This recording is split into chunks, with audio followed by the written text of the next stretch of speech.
Nigeria barely escaped a total shutdown of the aviation space a couple of weeks ago. Airline operators complained that they could no longer continue due to the scarcity and the concomitant prohibitive price of Jet A1 fuel, which is the most essential, one of the most essential things to their airplanes. The Jet A1 fuel, which had cost about 150 naira per liter in 2015, had soared to about 700 naira per liter, due largely to the increase in crude oil prices recently. Nigeria does not also refine such fuels locally, so we are totally import dependent. It took a last-minute government intervention to avert the disaster that would have resulted, given that most Nigerians can no longer feel safe traveling by road. And also, we had a serious challenge with our nascent rail revolution. Subsequently, Nigerians now have to bear soaring prices of air tickets. Those who cannot afford at least 50 to 55,000 for an economic class ticket, may as well say their prayers and travel by road. Nigeria is seeing in clear terms how transportation is important to human existence. We have to go to work, we have to attend events, and to see loved ones. There are other challenges in the industry, the aviation industry, though. The aviation business is extremely, very expensive to run. The business is for people with lion hearts, being very capital intensive, for example. For example, many airlines complain of having to take their planes abroad for the different kind of checks that's required to continue flying. Not only are the checks extremely expensive, the cost of parts for an airline is a business killer. Joining me to discuss the aviation sector today is a firebrand aviator, a businessman, and may I say a one-time young politician, Mr. Isaac Balami. He is the CEO of 7-Star Global, the first independent and private aircraft maintenance, repair and overhaul MRO company in West and Central Africa. Nigeria's answer to local content in the aviation engineering sector. He was also the chairman of the National Association of Aircraft Pilots and Engineers, NAPI, for a spell. He says the concept of establishing locally will save Nigeria some billions of dollars. Well, we will be hearing from him directly today. Welcome, Mr. Balami, to the show. Thank you, Doctor. Fantastic. Thank you for having me. And yes. Thank and you. It's great to see you once more. It's been a while.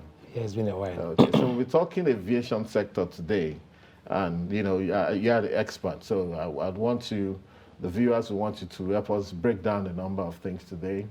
Some of these concepts and so on, and what's going on in the industry.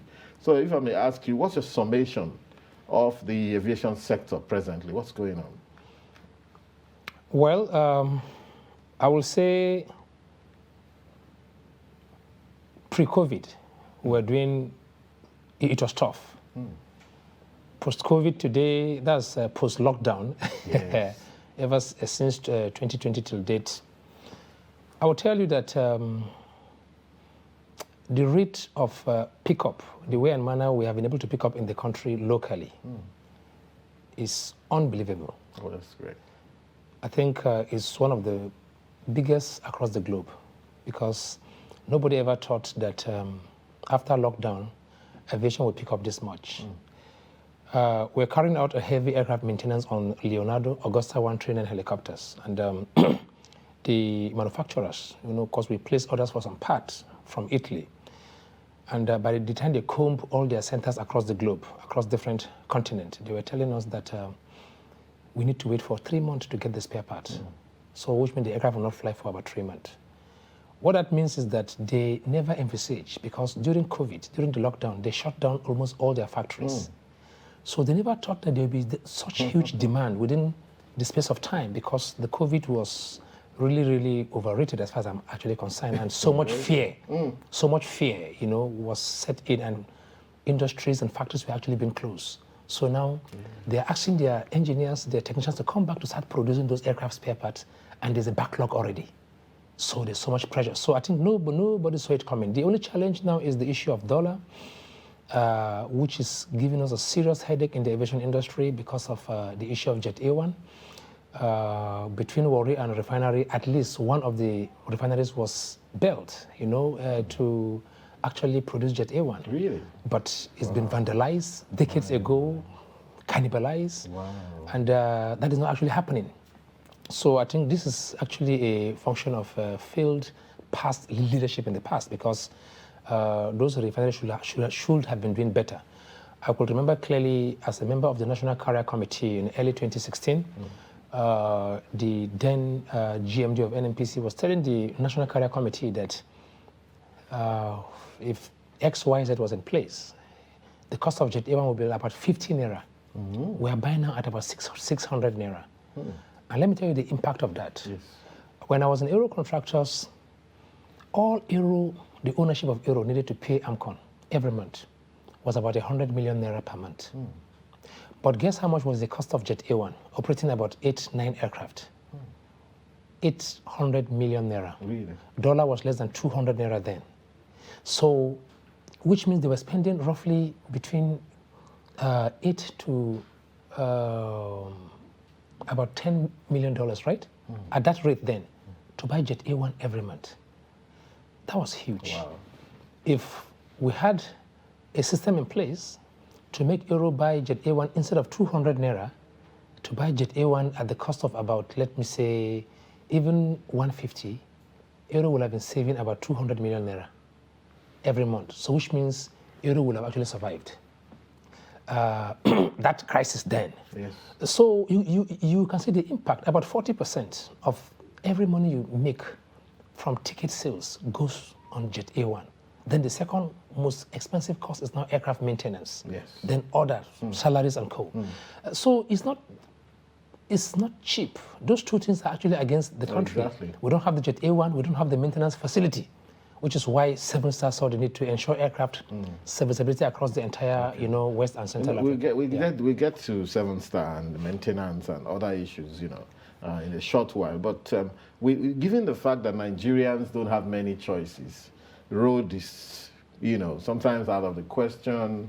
I know that the government of the day is actually doing quite a bit of, work on our roads, truth be told, but it's still challenging in parts. The rail sector was developing, but we had a mishap. Of course, people still don't have a choice. Lagos Ibadan is still running. We wish we could have moved faster on this rail sector, which may end up transforming the country. But don't you guys have, those of you who are in aviation, issues about the sustainability of the sector? With all these challenges everywhere and cost and so on and so on, You see, the issue is, with all sense of humility, I don't mean to patronize anybody. I thank the current Minister of Aviation, being an aircraft engineer and also a pilot. I know the government of the day has been struggling with the national carrier. They are currently doing employment. They just set up a board. Wow. They're not employing the pilots and whatever. But you see, people like us, we've had the privilege to, take the bull by the horn, and we have been encouraged by this same government to go into a sector that for the past 5 decades was never explored. About $1 billion has been spent every year to fix aircraft overseas. And the problem here now is, if that is a huge capital flight. So looking inward now, you will say clearly that there is improvement. It's not easy, it's very, very tough. Yes. A lot actually needs to be done. But I also realize that for people that are serious, like ourselves, the platform is actually there. There's no single day I went to the government, without any godfather, without any major bank behind what we're doing. Just the small idea, the passion, the drive, and the technical team, on ground. The government has been there. NCAA has been fair.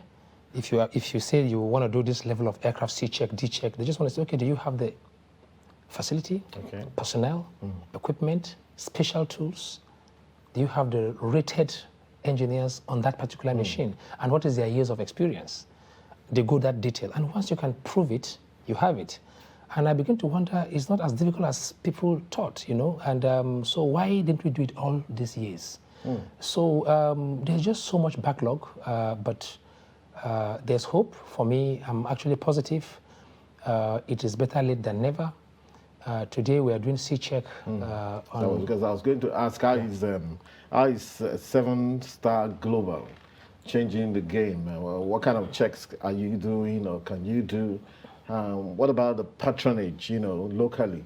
And even West African sub-region, if you like. What has it been like? And how are you making an impact on that industry?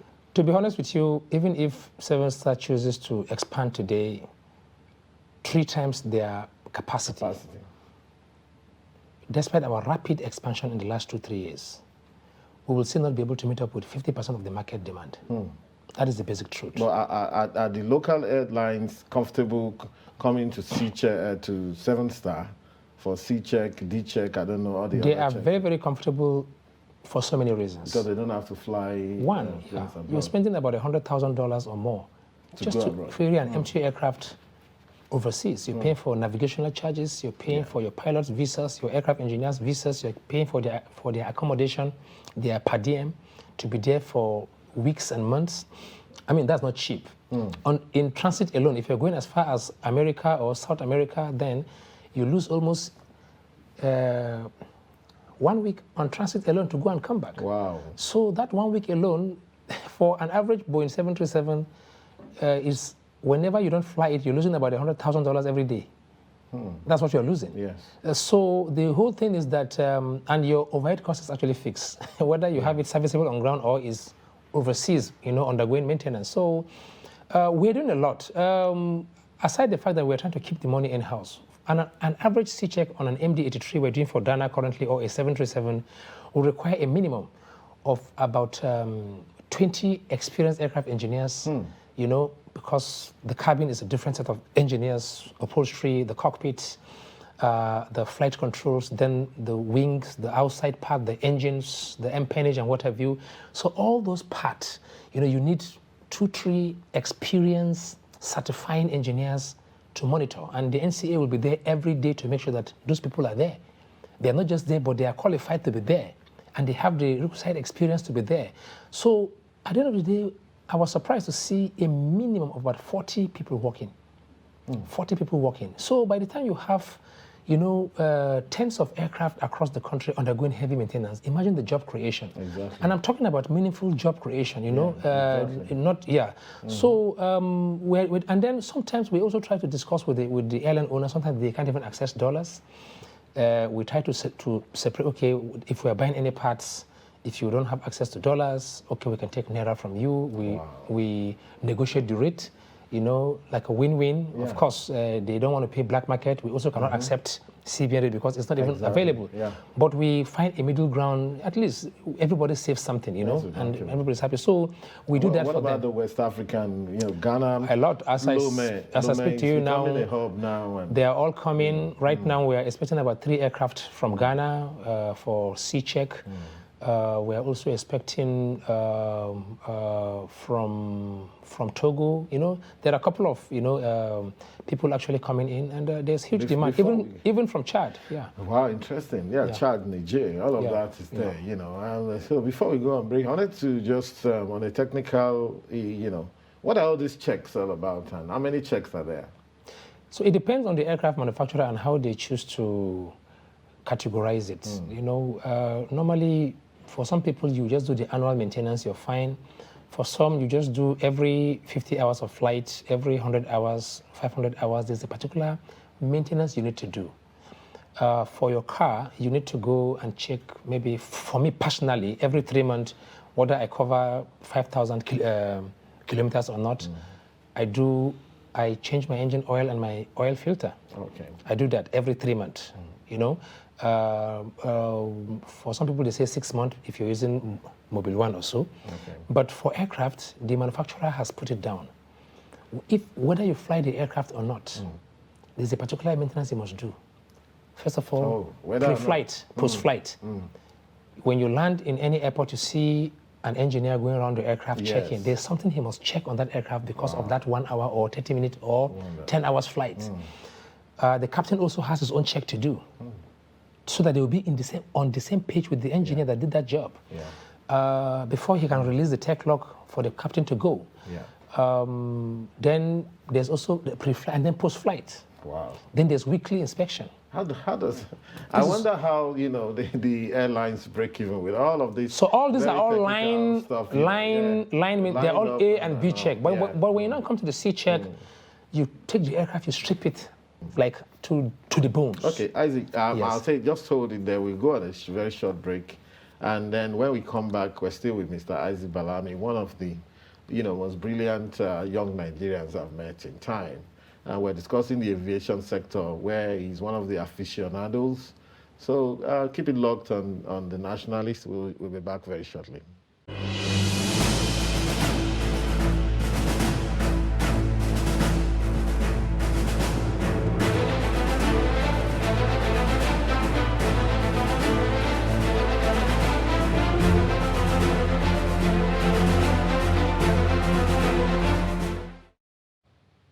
Welcome back to your show, The Nationalist, and we've been speaking with Mr. Isaac Balami, MD CEO of 7-Star Global, one of the key players in the aviation industry in Nigeria. So before we went on a break, we were discussing, I mean, I wanted to, you get the viewers to also understand that. I also want to understand that.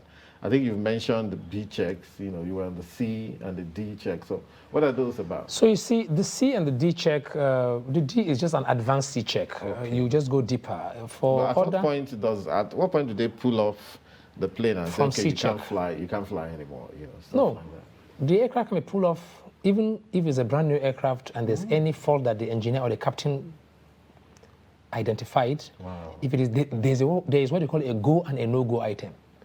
A typical example how Nigerians can understand what that means is you're driving your car home from, let's say, Abuja airport. You just landed. Maybe you parked your car at the airport. You're coming home maybe around Maitama. It's dark in the night or it's in the daytime. So it's in the daytime, and you realize that, and you saw a caution light that your headlamp just got burnt. Right. It's daytime. Yes. So you don't, if it's in the night, you can't drive in the night without a headlamp. So if it's a daytime, if you can make it to your house before sunset, Yes. it's a go item. Okay, so you can go daytime. You can go home daytime without headlamps. That's what I'm saying. But if it's dark, you can't go without headlamp. A typical example is, so on the aircraft, there's a go and there's also a no-go item. The manufacturer of the aircraft has identified those items that if this error or this technical snag comes up, some of it you only have 7 days to close it.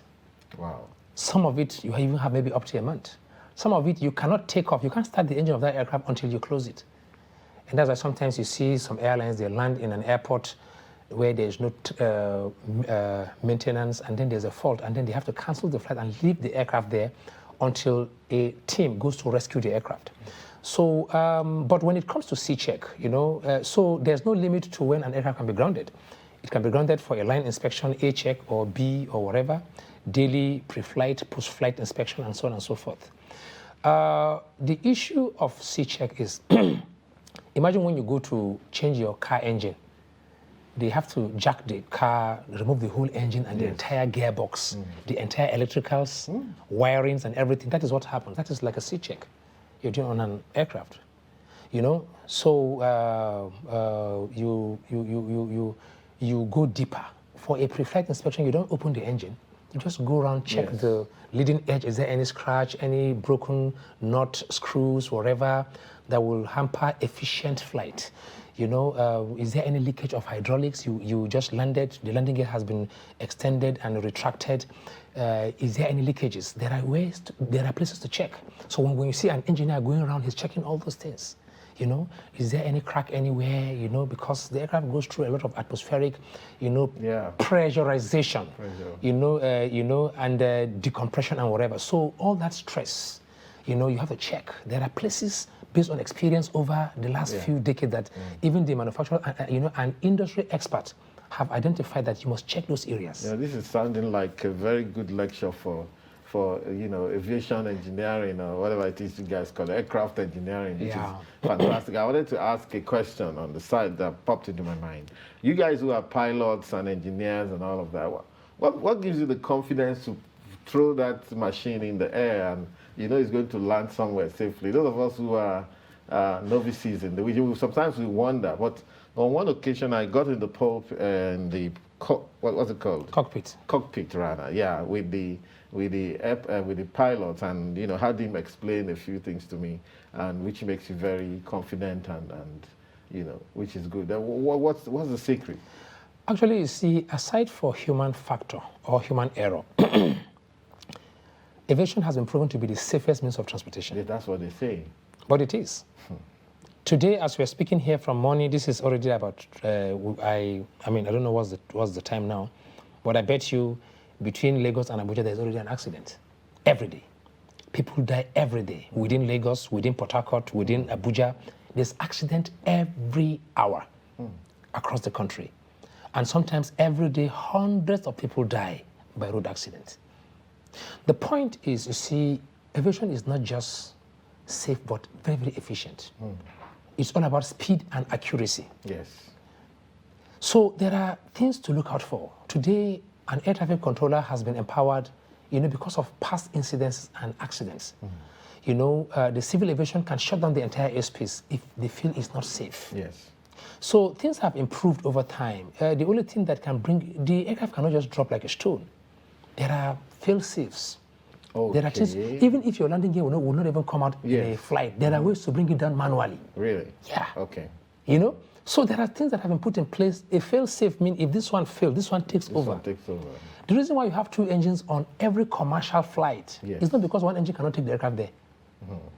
One engine is just a backup. So you can see the measures put in place. As the engine kept improving, at some point even look like the 747 had 4 engines because it's doing international flight. International, Atlantic, whatever have you. So, but with time, those engines became so efficient and reliable and dependable. Wow. So you just need 2 big engines. Yeah, innovation. And you can go from China to America, here, non-stop. I usually enjoy the Dubai to America flight, 16 hours. Exactly. Most of it on water is crazy. Exactly, and it's very, very efficient. Those engines, when they go for overhaul, they run them for days non-stop.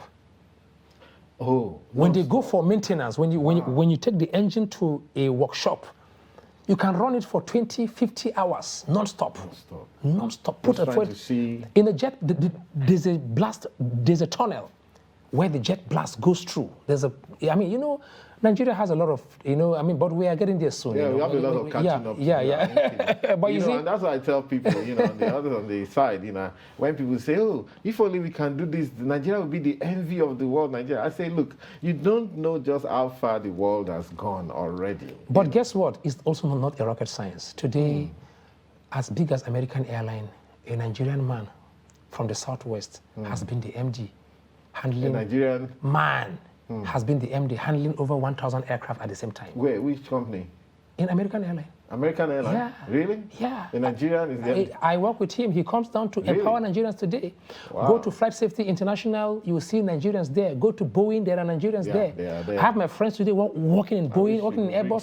So the issue is that the day we are ready, there are a lot of people that actually want to give back. Today, Seven Star is not just doing C-check, D-check because we just fell from the moon. No.